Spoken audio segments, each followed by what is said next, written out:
Okay, हे बघा, माझी तुम्ही आजच्या आज मंत्री महोदयासोबत मीटिंग फिक्स करा. ते मला माहित नाही. I don't know if MJ is there ना, एव्हरीथिंग इज पॉसिबल. ते मला माहिती नाही. आजच्या आज तुम्ही मंत्री महोदयासोबत माझी मीटिंग फिक्स करा. कळालं? It's my order. Oh miss Indira, what a pleasant surprise.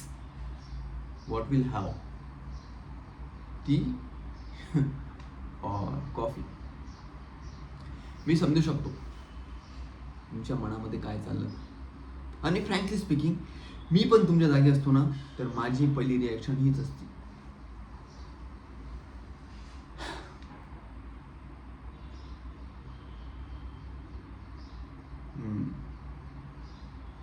काय तुम्हाला प्रश्न पडला असेल ना की शिक्षण क्षेत्रामधला माणूस इतका क्रूर कसा आहे. हे बघा मिस इंदिरा, गेली 50 वर्ष झाली तुम्हाला ही शाळेची जागा दिलेली आहे आणि तुम्ही 50 वर्ष झाले ही शाळेची जागा अजूनपर्यंत विकत घेऊ शकली नाहीये. आणि असंही नाहीये की शाळेला ग्रँट नाहीये. म्हणजे शाळेला ग्रँट असून सुद्धा तुम्ही शाळेची जागा विकत घेऊ शकत नाही. म्हणजेच काय की मॅनेजमेंटचं कुठेतरी चुकतंय.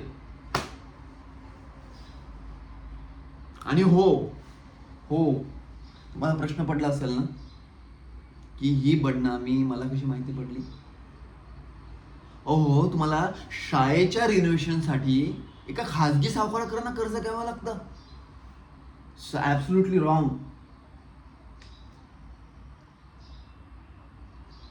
एक तुमच्या माहितीसाठी सांगू का मॅडम, ही जागा आहे ना माझ्या आजोबाच्या नावावरती आहे. आणि आजोबाच्या नावासाठी आहे ना मी कुठल्याही स्तराला जाऊ शकतो. म्हणजे 50 वर्ष झाले तुम्हाला ही जागा देऊन तुम्ही स्वतःची करू नाही शकलात. म्हणजे काहीतरी घोर चाललाय. म्हणजे मॅनेजमेंटचा काहीतरी कुठेतरी चुकतंय. पण ते काय नाही.